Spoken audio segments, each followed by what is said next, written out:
사도신경으로 우리의 신앙 고백하겠습니다.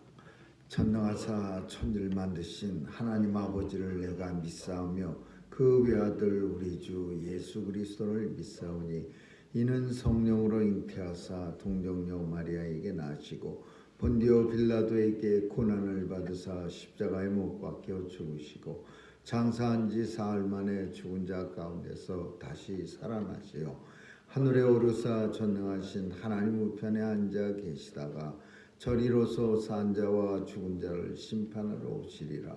성령을 믿사오며 거룩한 공회와 성도가 서로 교통하는 것과 죄를 사하여 주시는 것과 몸이 다시 사는 것과 영원히 사는 것을 믿사옵나이다. 아멘.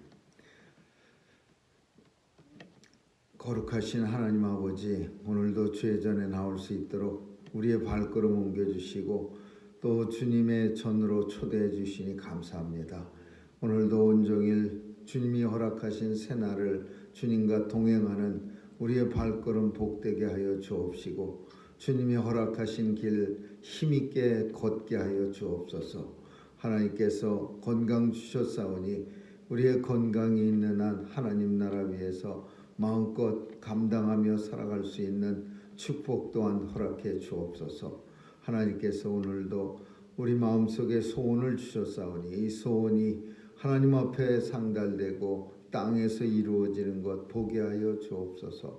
오늘도 주의 백성들 사탄의 괴계와 바이러스의 위협으로부터 지켜 보호해 주시고 가는 길에 천군 천사 보내주셔서 안전하게 걸어갈 수 있도록 도와주시옵소서. 하나님 아버지, 오늘도 살아가는 미국 땅과 멀리 떨어진 조국 땅을 축복해 주시고 많은 사람들 온 세상에 하나님의 복음을 가지고 나가서 선교하는 귀한 선교사들에게 은혜 주셔서 땅끝까지 복음 증거되어 주님 오시겠다고 약속하신 날 속히 도래하게 하여 주옵소서. 하나님께서 오늘도 병상을 위로해 주시고 간절히 사모하는 주님의 은혜가 병상마다 충만케 하여 주옵소서. 죄 백성들 병약한 자 없도록 지켜 보호해 주시고 하나님의 은혜가 풍성한 그런 날 되게 해 주옵소서. 자녀들과 연로하신 어르신들에게 은혜 주시고 오늘도 주 안에서 서 있는 자리가 성령의 전임을 깨닫고 우리 주님 찬양하는 자리 되게 해 주옵소서. 감사드리며 예수님 이름으로 기도합니다. 아멘. 우리 찬양 435장 부르시겠습니다.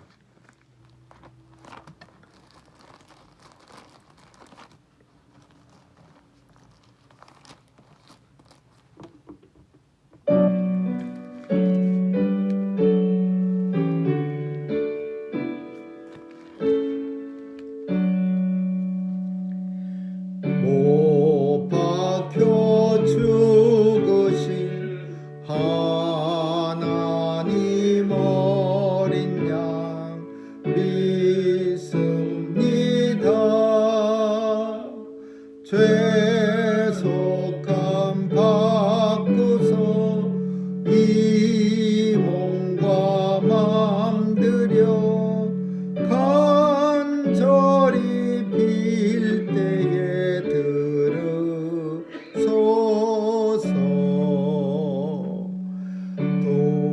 동성한 은혜로 약한 맘 도우사 열심 주고 날 대속했으니 주 사랑하는 맘 불같이 뜨겁게 하옵소서.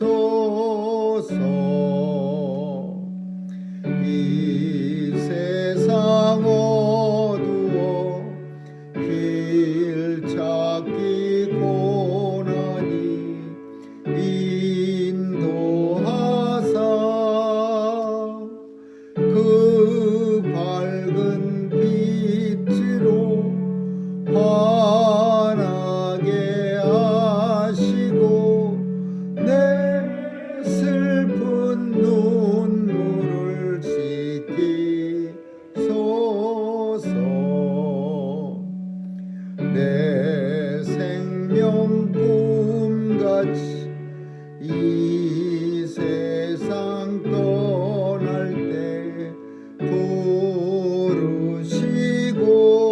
부르시고 사랑을 베푸사 평안케 하시며 영생을 누리게 하옵소서.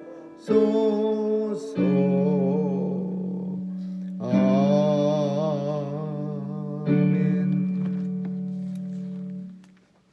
하나님 말씀은 잠언서 11장 보겠습니다. 잠언서 11장 1절에서 12절까지 한 절씩 교대로 읽습니다. 잠언서 11장 1절에서 12절입니다. 속이는 저울은 여호와께서 미워하셔도 공평한 추는 그가 기뻐하시느니라. 교만한 영은 욕도 오거니와 겸손한 자에게는 지혜가 있느니라. 정직한 자의 성실은 자기를 인도하거니와 사특한 자의 패욕은 자기를 많게 하느니라. 재물은 증명하시는 자의 유익하나 의리는 증오를 명케 하느니라. 완전한 자는 그 의로 인하여 그 길이 곧게 되려니와 악한 자는 그 악을 인하여 넘어지리라.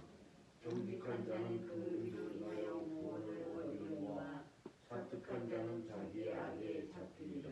악인은 죽을 때 그 소망이 끊어지나니 불의의 소망이 없어지느니라.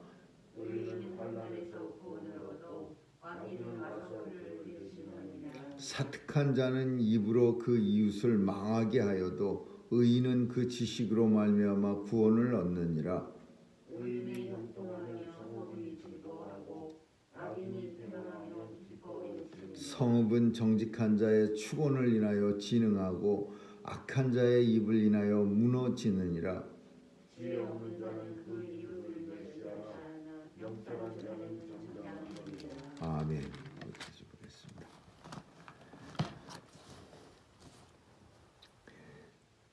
예전에는 저울이 요즘처럼 저울이 아니라 다 이렇게 달아서 이렇게 저울 추가 있는 그런 저울을 많이 썼습니다. 그래서 시장에 가서 보면은 이렇게 저울 추에 따라서 한쪽에는 그 둥그런 쇳덩어리 같은 거 뭐 1kg, 2kg, 5kg 그런 저울 추들이 있어갖고 그 고리가 있어서 거기다 달고 다른 한쪽에는 넓은 이렇게 편편한 접시 같은데 이렇게 줄이 꽤 있어서 거기다가 물건을 넣고 뒤에다가 1kg 주세요 그러면 이렇게 한 근 주세요 그러면 600g짜리를 이렇게 달아서 평평해지면은 이렇게 봉다리에 넣어주는 그런 저울추를 사용한 때가 그리 오래되지 않았던 것 같습니다.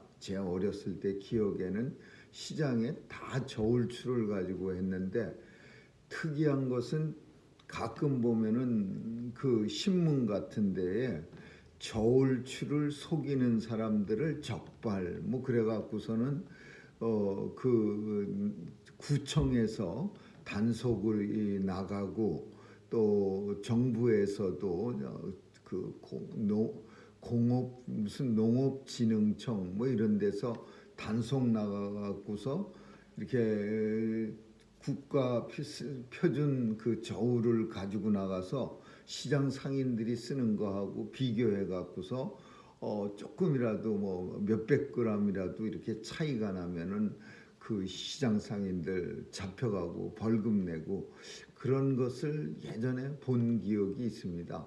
그리고 그 전자 저울은 그 상인들이 뭐라고 말했냐면 이런 거는 좀 뭐 장사하는 맛이 안 난다 뭐 그런 말을 하면서 이렇게 손으로 적당하게 뭐 더 주기도 하고 이렇게 더 주는 척하면서 이렇게 손에다가 집어갖고서 이렇게 주고 그러면서 손에서 인심 나고 손으로 장사한다 뭐 그런 얘기도 하는 장사하는 분들을 본 적이 있습니다. 그래서 그 이스라엘 사람들도 마찬가지로 우리나라 옛날 사람들처럼 저울을 썼는데 이 저울을 속이는 겁니다. 1kg 그런 저울의 추가 아니라 뭐 1.8kg, 1.5kg 이런 저울을 써서 2kg 썼습니다. 그러면서 조금 더 주는 척하면서 이렇게 하면서 손님들을 속여 갖고서 그렇게 파는 거죠. 또 하나 특이한 예전의 물건 중에서 대박이 있습니다. 대박. 그 뭐 한 대짜리, 뭐 소두 한 대, 뭐 대두 한 대, 뭐 이렇게 큰 대박, 작은 대박 있어갖고 이렇게 팔 때 그 깎는 게 있는데 깎는 거로 싹 깎으면서 한쪽에는 좀 남겨놓습니다. 이렇게 싹 완전히 밀어버리지 않고 이렇게 싹 훑으면서 띄어가 얼른 끄트머리쯤에서 띄어서 그 끄트머리에는 볼록 나오게 손님 보기에 기분도 좋고 그 좀 듬으로 더 주는 것 같아서 돈 내고 사갈 때 괜히 이득 보는 것 같은 그런 느낌을 그 대박으로 이렇게 후리는 이렇게 깎을 때 그 장사꾼들이 아주 기술적으로 했습니다. 근데 그 대박도 그것도 또 이게 걸리는 대상이었어요. 조금씩 좀 모자라는 대박 밑판에다가 한 판을 깔아가 나무 조각 하나 깔아갖고서 이렇게 한 줌이 덜 들어가게 만들어갖고 괜히 누가 보면 넉넉하게 주는 것 같이 보이지만 실제는 모자라는 그런 대박 가지고 쌀 장사들이 장사했습니다. 예전에 이 저울이라고 하는 거는 열심히 그런 식으로 손님을 속이고 그래. 물론 정직한 사람도 있었겠지만은 시장이나 그 흔하게 보는 사람들은 대부분 저울로 속였다고 우리는 생각하면 됩니다. 그 사람들이 그렇게. 근데 왜 속이느냐 하면은 그거 속이면은 이제 부자 될 거라고 생각했겠죠. 부자. 그래서 이 성경은 잠언서뿐 아니라 굉장히 많은 열왕기에도 역대상에서도 속이는 저울은 하나님께 진노를 면키 어려우나 뭐 이런 말씀 많이 나옵니다. 그 당시 이스라엘 사람도 저울로 엄청 속인 거예요. 그러니까 성경 속에 뭐 여러 군데에서 속이는 저울은 하나님께 진노를 그런 내용들이 많이 나와요. 근데 이 왜 하나님께 저울을 속이는 사람들은 진노를 받느냐? 일단은 정직하지 못한 거죠. 그러나 더 중요한 것은 정직하지 못하다라는 뜻의 의미는 하나님에 대해서 완전히 무시한다 그래요. 하나님을 완전히 무시한다 이거예요. 하나님을 생각하지 않는, 하나님을 전혀 고려하지 않는 그런 마음에서 그런 마음을 가진 사람들이기 때문에 하나님 앞에 진노를 받는다. 하나님을 두려워하면은 그 손님들을 저울로 열심히 그냥 입으로는 많이 드렸습니다.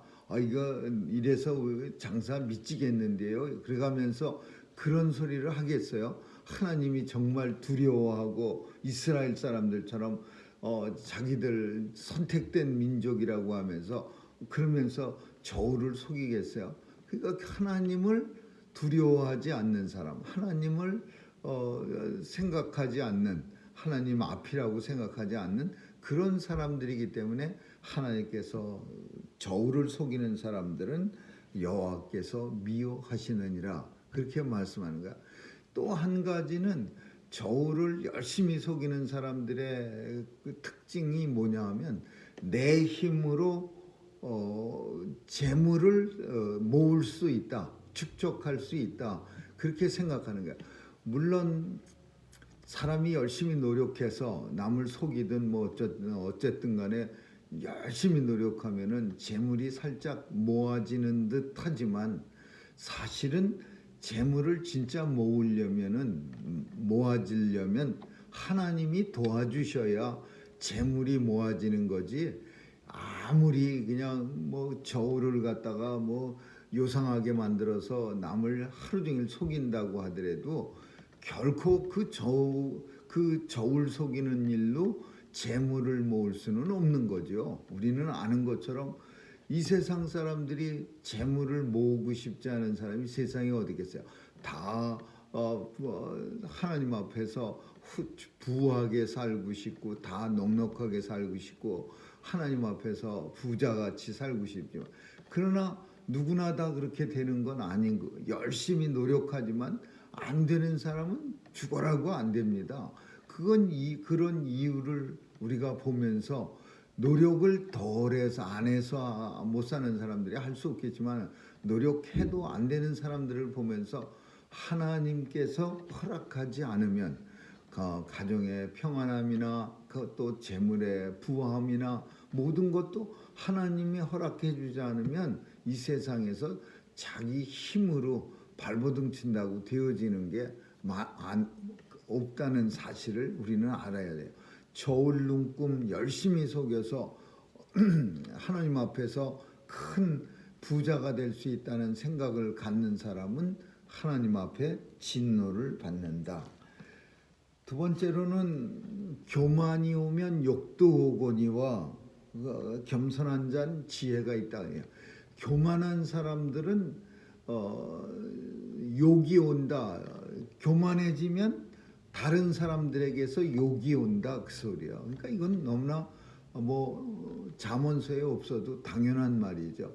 사람이 교만해지기 시작하면은 다른 사람들은 그 사람에게 욕합니다.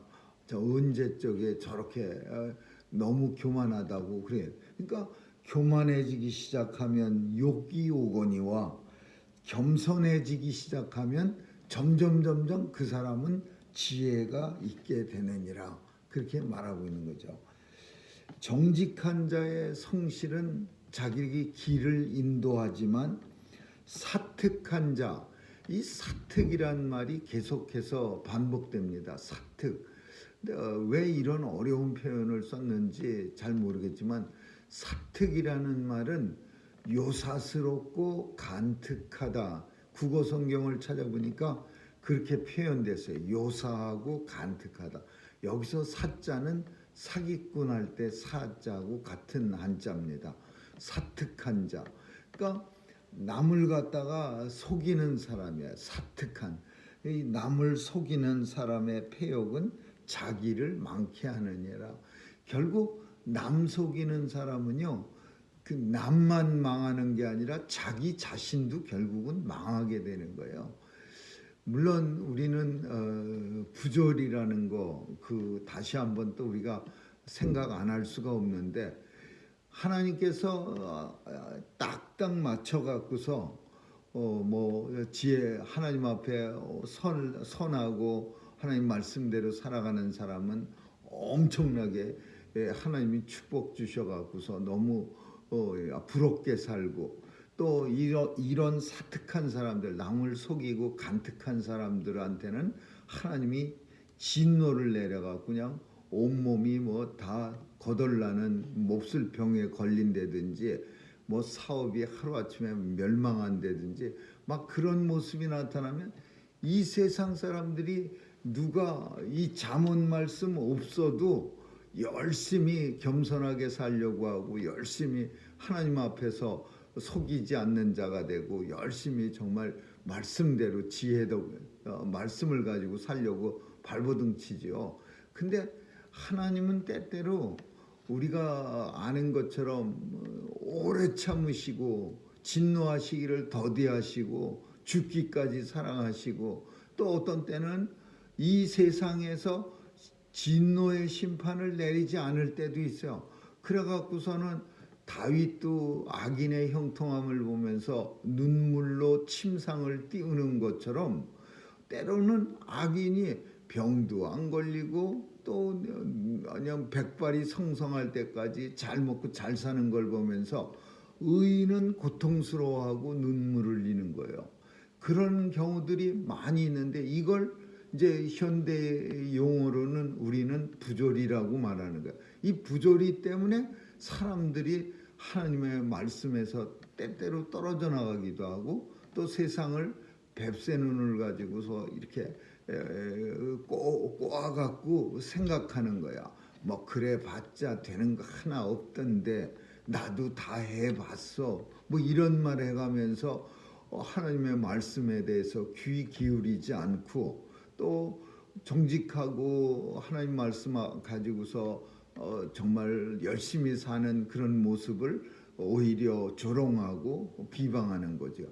그래서 이 부조리는 사람들을 갖다가 정말 시험에 빠지게 만듭니다. 근데 이 부조리를 하나님이 모르셨을까?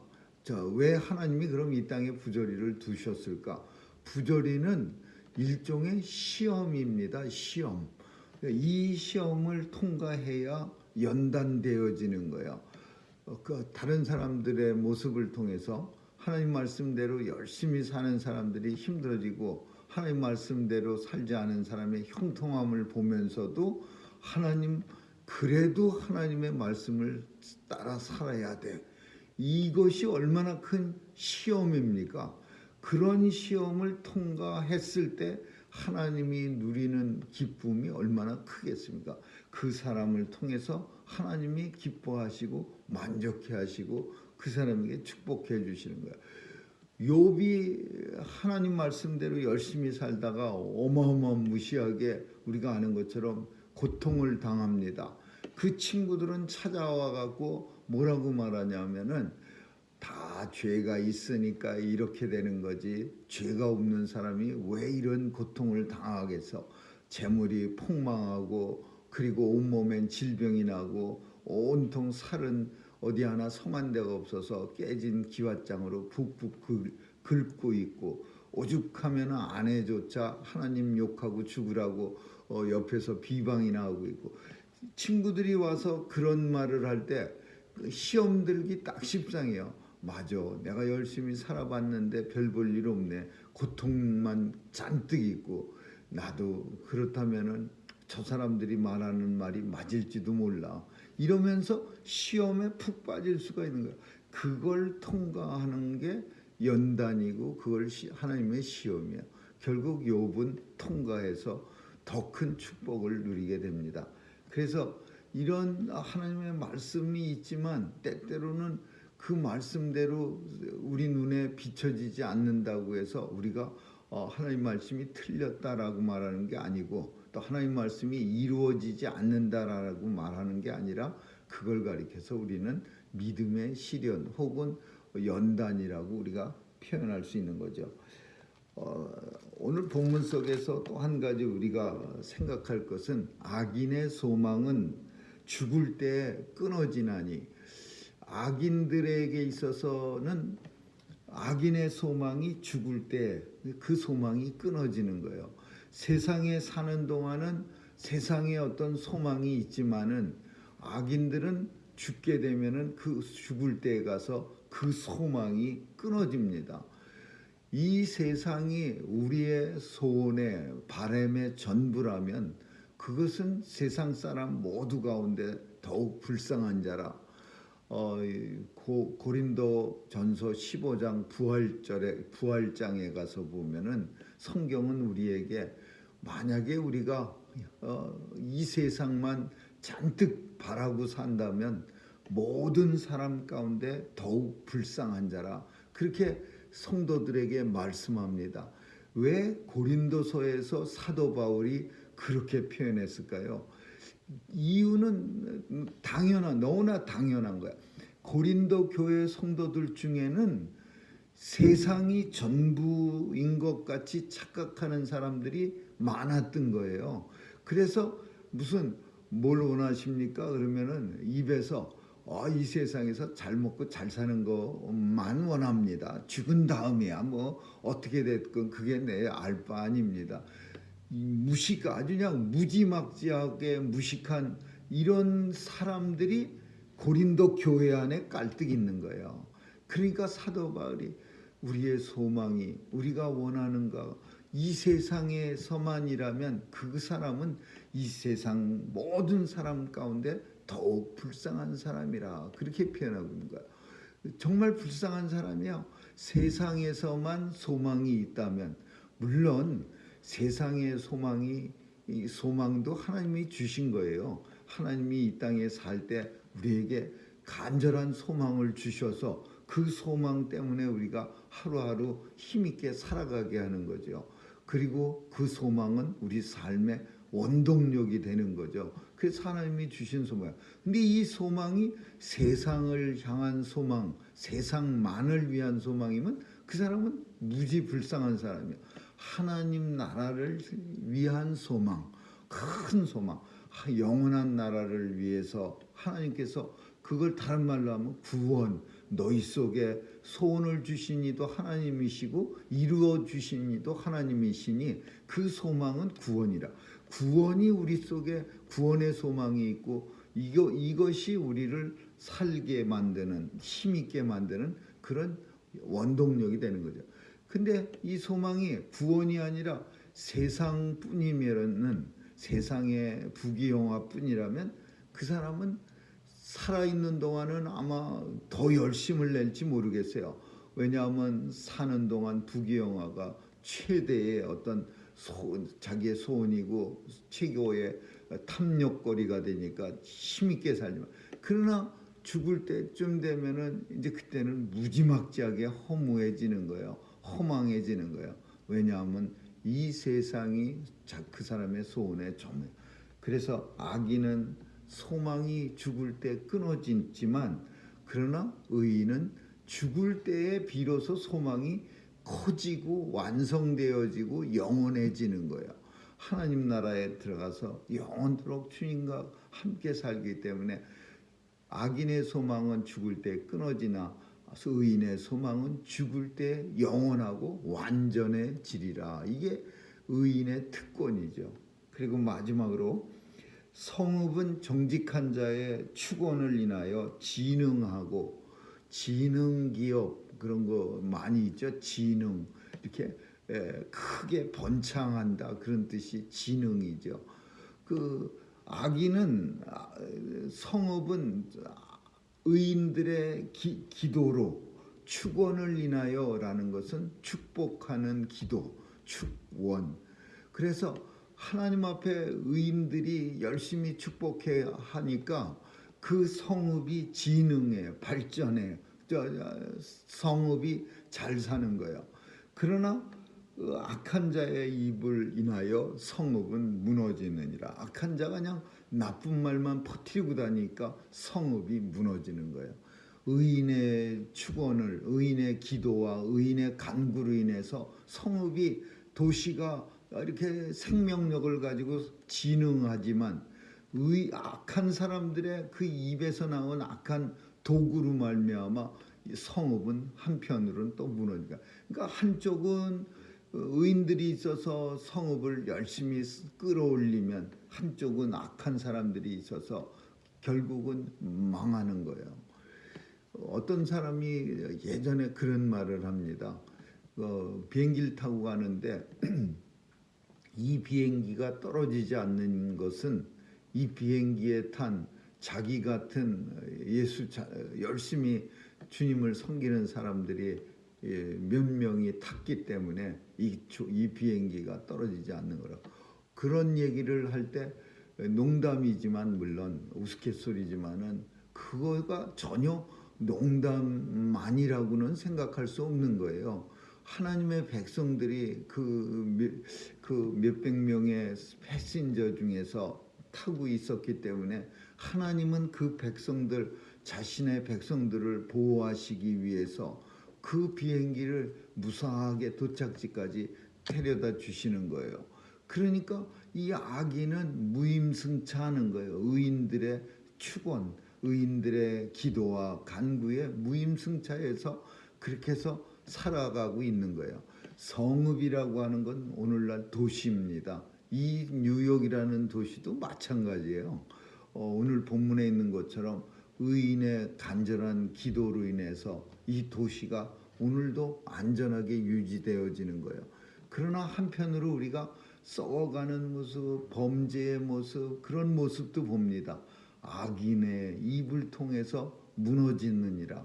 악한 사람들이 성읍을 무너뜨리지만은, 그러나 의인들의 기도만큼 강하지 않기 때문에 오늘도 뉴욕시리는 안전하게 지켜지고 있는 거고, 또 오늘도 이 세상이 안전하게 보호되고 있는 거예요.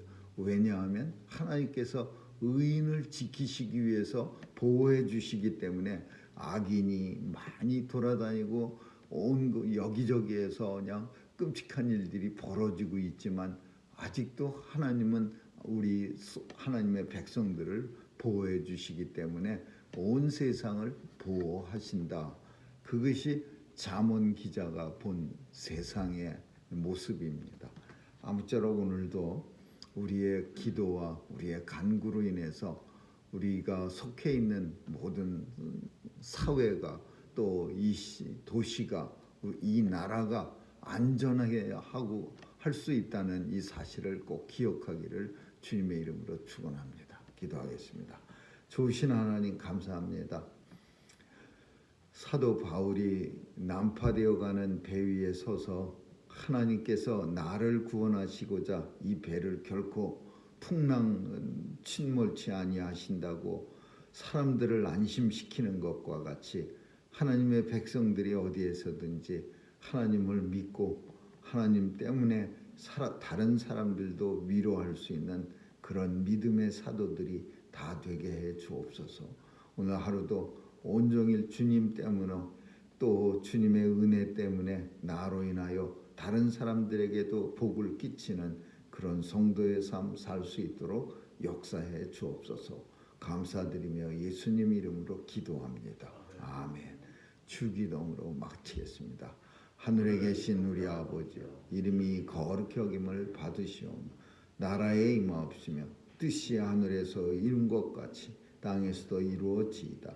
오늘날 우리에게 일용할 양식을 주옵시고 우리가 우리에게 죄 지은 자를 사하여 준 것 같이 우리의 죄를 사하여 주옵시고 우리를 시험에 들게 하지 마옵시며 다만 악에서 구하옵소서. 대개 나라와 권세와 영광이 아버지께 영원히 있사옵나이다. 아멘.